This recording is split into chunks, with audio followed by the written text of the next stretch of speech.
I left off last time discussing some of my research that I was able to do while I was teaching at Hartwick. But over the course of the 1980s, to be honest, I was burning out as a teacher. And out of the blue, I miraculously received an invitation from Roger Keesing and Jim Fox at the ANU in Canberra, Australia, at the Australian National University to join a project called the Comparative Austronesian Project in the Research School of Pacific and Asian Studies. Well, for the first time, this was for 2 years. I was first time freed of teaching and administrative duties after finishing graduate school. And I was eager to extend the findings of quadripartite structures in new directions. The seminars and collaborations I had at the ANU were really extreme. They were famous, extremely stimulating. And soon after I arrived in Canberra, I read Marilyn Strathern's book, The Gender of the Gift. It has done much to redirect the rest of my career. Anybody who's looked at my stuff, they would see that. Her concept of Melanesian particle personhood has, of course, proven to be pivotal in all of my subsequent work. She had focused, of course, on the dynamics of gift exchange as definitive of gender relations across Melanesia. I could see immediately that what she was doing with gender converged with the logic of bisected dualities and deconception I had found in North Mechio.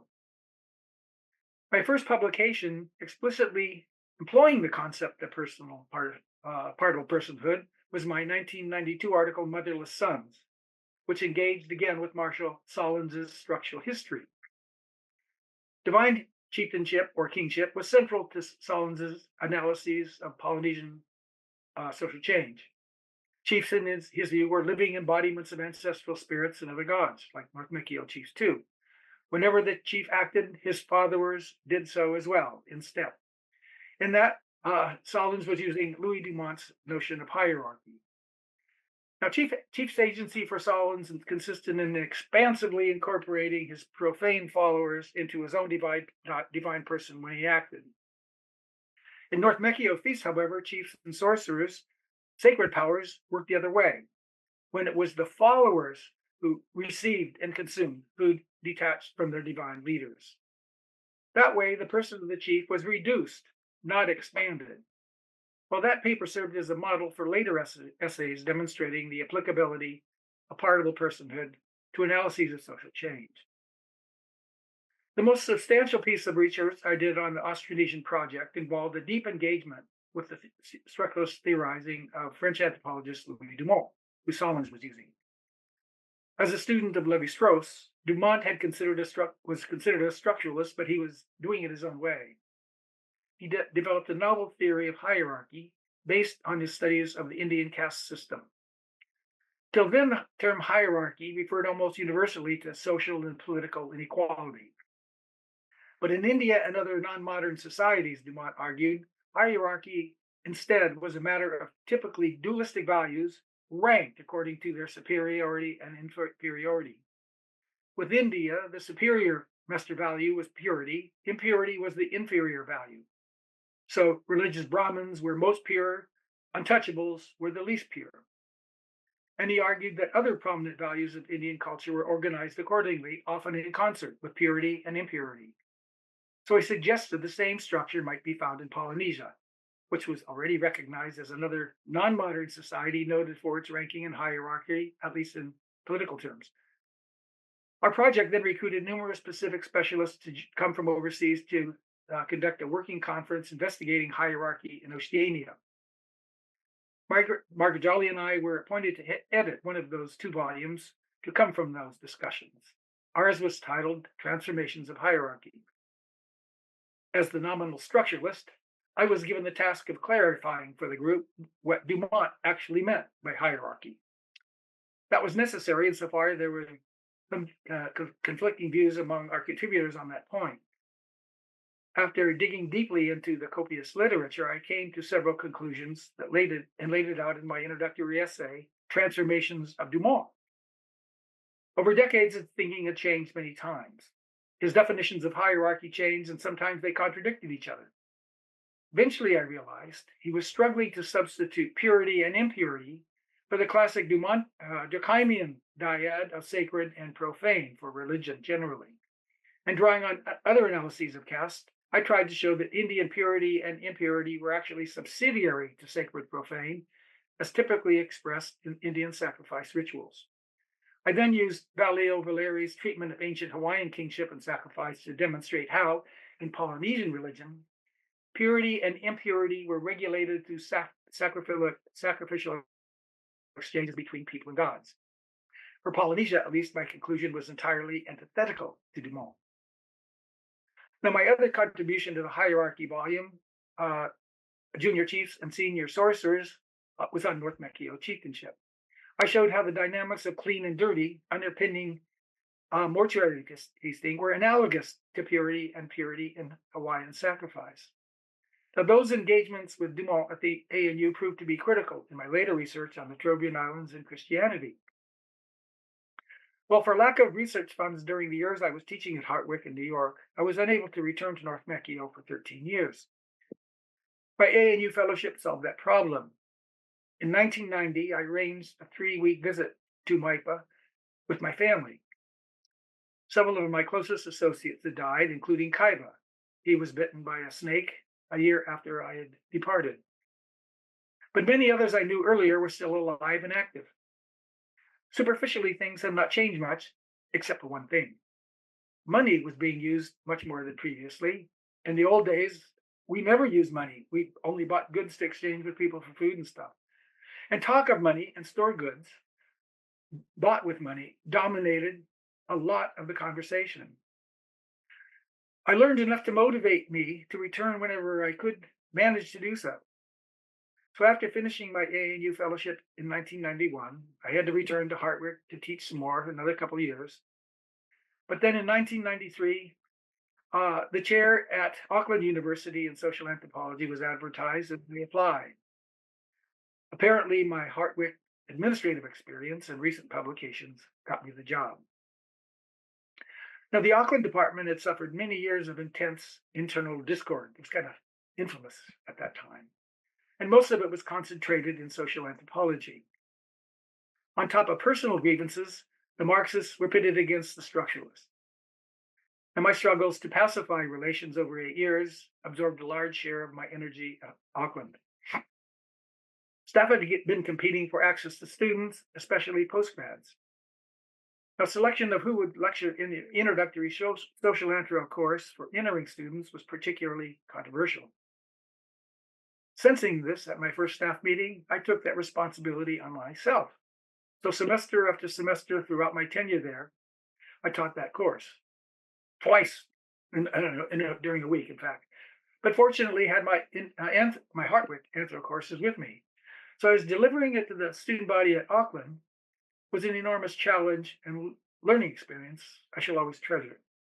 30 to 40% of enrollees were Maori or Pacific Islander. I also taught Pacific Islands and inaugurated a first-year theory seminar for all students. But unfortunately, as a Melanesianist, I'd attracted few graduate students.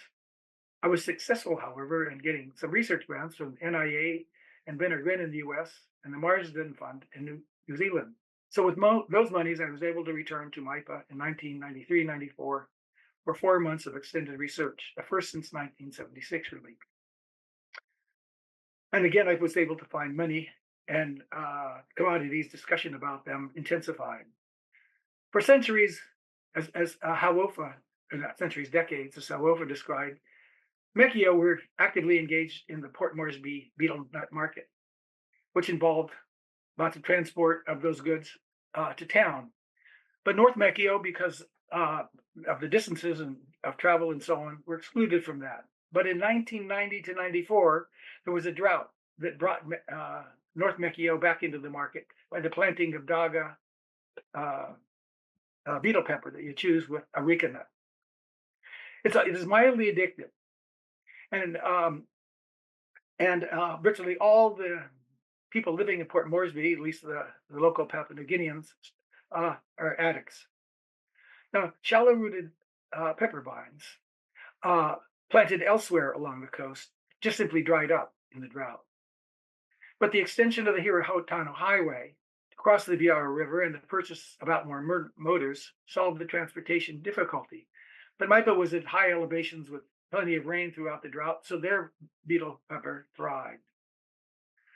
Uh, so in that period, one or more large single-hulled canoes carrying dozens of passengers and tons of beetle pepper headed for town each morning. At night, those canoes returned loaded with passengers and huge quantities of rice, tinned meat, beer, and you name it. Many families had abandoned their gardens and lived entirely on pepper earnings. By my calculation, at the height of Makachi, a name for the marketing boom, annual household incomes at Maipa averaged about 36,000 new dollars a year.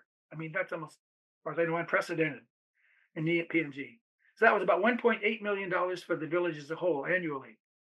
Maipa had become famous up and down the coast and in town for the wealth that residents were acquiring and conspicuously displaying in both savory and unsavory fashions. Alcohol drinking was excessive, fights and brawls were common, card gambling over money and goods became an obsession, bingo contests were regularly attended by women and kids. Many parents across the region were sending their daughters to Maipa, hoping that once pregnant, they could get fruitful kinship relations going with the established residents.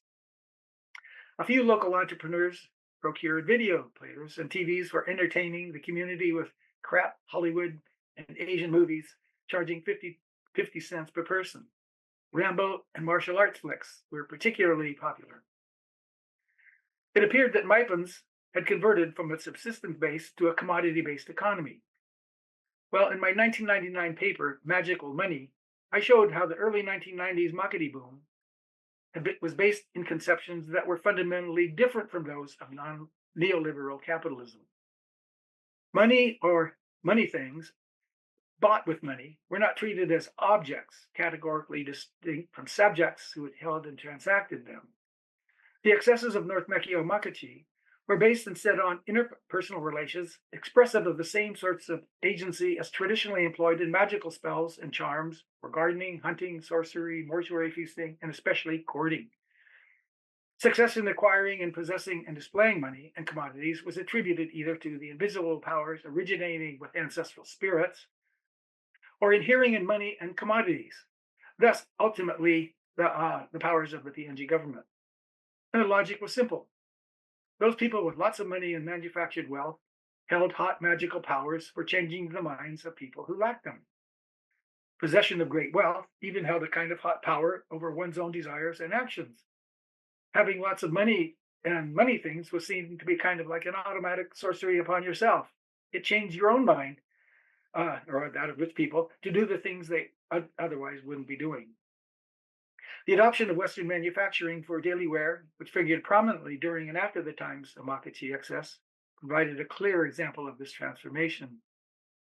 As I described in my 2007 paper, Fashion as Fetish, the hot powers of courting magic, previously associated with the brilliant ceremonial dress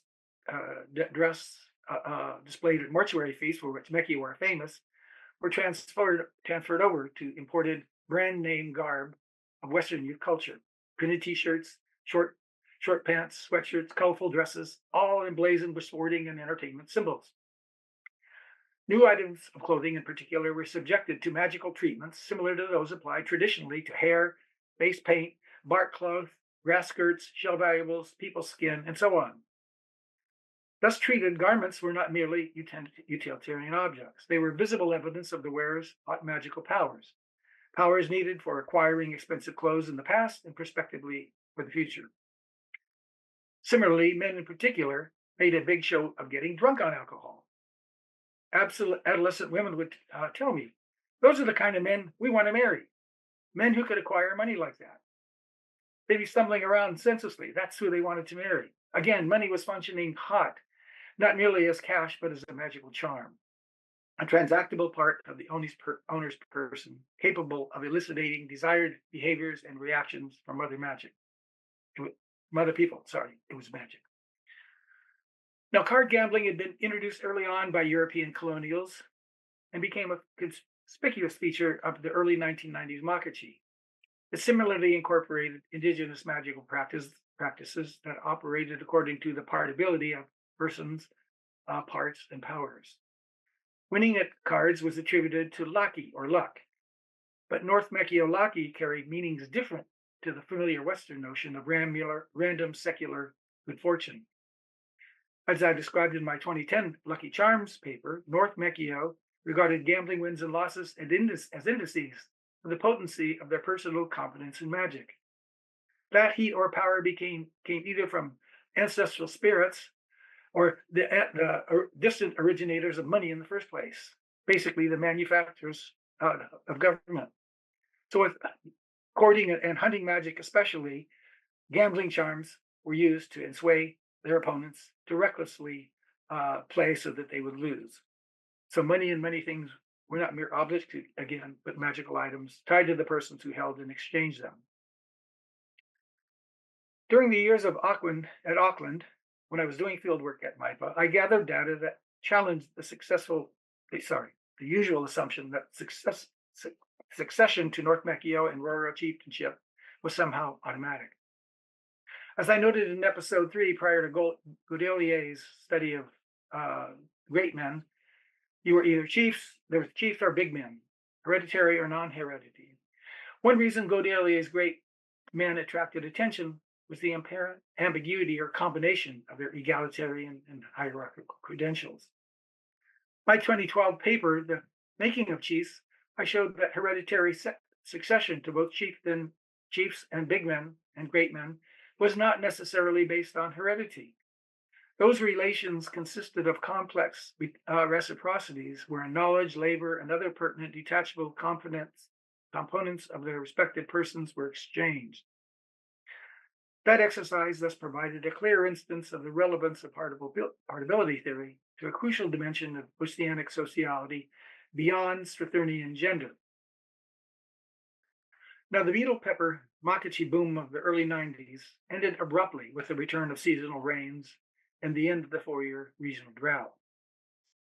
In my 2020 paper, Synthetic Persons, I described the burst of charismatic Christian enthusiasm that followed Makachi. Mipans interpreted the loss of their beetle pepper monopoly as punishment from God for their sins, the sins they had committed after he had so generously blessed them with beetle pepper. There was also an abundant increase in deaths in the village. So roughly at that time, the Catholic Church had organized a charismatic revival for the archdiocese, where my 2 village assistants at the time went as representatives. And so when they came back under their leadership, they replaced Makachi in the village and the usual Sunday services with what they called charismatic, basically charismatic Christian worship, going all day, everywhere in the village. With guitars and tambourines, they rehearsed old mission hymns and composed new ones. They took over the chief's clubhouses. On Sundays, they staged services at which women and children particularly had adopted some of the body gestures typical of charismatic worship elsewhere. The senior chief, who had been among the most enthusiastic and successful participants in Makachi, eventually changed his lifestyle. He became the community's official charismatic catechist. For the first time, hymns were being played on guitar and accompanied with traditional morning dirges in churches and sung to the accompaniment of the traditional burial ceremonies.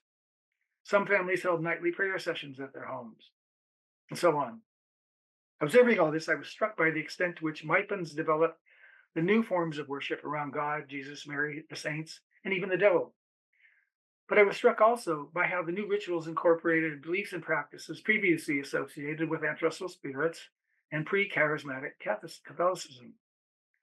By my reading, village Christians were constituting their persons and relations in conformity with my previous elaborations of Strathurnian partability. Thus, my 2001 paper, Syncretic Persons, laid the groundwork for a principal focus of my later research, the individual character of Christian personhood and the role that partability played in processes of conversion. Now, anthropology's historical turn of the 1980s and 90s was focused on such topics as colonialism, missionization, and commoditization in accord with Western forms of private property. Most approaches to those topics were trying to explain how the changes that many non-Western societies were undergoing were leading to the adoption of individualist modes of personhood and Western forms of private property. I think it a fair generalization that in most traditional Melanesian societies, leaders were people who valued very highly and aggressively pursued the achievement of personal fame and renown. In my 2002 paper, Totem and Transaction, I argued the opposite, that many activities taking place among contemporary North Mekio, which appeared to resemble possessive individualism, actually operated in accord with individualist notions of what's called awa fame of the earlier culture. So although modern feasting, courting, fashions, cash cropping, house building, alcohol consumption, Catholicism, and so on gave undoubted evidence of change, some aspects of those changes were in accord with pre-existing magic and other ritual processes, based in the instilling in other people's minds detached images of their own persons. So similar to my critique of Solons's divine chiefs, what looked like people aggrandizing themselves as individuals amounted instead to achieving fame and renown by decomposing themselves to distribute their images, as it were, in the minds of other people. And then in another essay, Black Powder and White Magic, I recounted the, let's say, the experiences early on in Mekio and Roro of the introduction of diseases and, yes, European magical expertise. And this put a whole new story, new wrinkle in the story about what is traditional and what has changed in those two societies. Within a decade of pacification, Malinowski's mentor, Seligman, described Roro and Mekio as the most sorcery-ridden societies he had encountered in Papua. That Seligman would even bother to make that judgment is a clear indication of a common assumption on Westerners that it is they who are logical and rational, and it is others who are mystical, magical, and irrational. Little did Seligman know that the powers attributed to chiefs and sorcerers had already undergone rapid inflation following early European contacts. People across the region had suffered multiple waves of foreign disease well before any white folks had showed up physically. Mekio and Roro eventually placed blame for the illness and dying on the Sacred Heart missionaries. The missionaries' proven skills in curing what people considered to be sorcery diseases was proof that they too were sorcerers. And all the ritual of the Catholic Church added suspicion as to their magical credentials in controlling life and death. So, not to be outdone, official chiefs and sorcerers assumed to be instructing them took responsibility for many of the deaths with powers greater than they had ever possessed traditionally. But also, government agents, traders, and other expatriates adopted a practice of staging performances of their magical expertise to wow the audiences. Often they used firearms, poisons, and sleight of hand. There was this renowned Italian naturalist who used explosions of dynamite and gunpowder to impress villagers with his magical prowess. One government official amazed everyone with his ability to take his teeth out of his mouth, show them to the group, and then put them back into his mouth safely. Well, those antics provoked chiefs and sorcerers again to amplify their magical credentials even further. So much of the reputation that Roro and Mekio have borne for their magical and sorcery obsessions can be traced, actually, to Europeans' own fixations upon the differences between themselves and others. Thanks very much.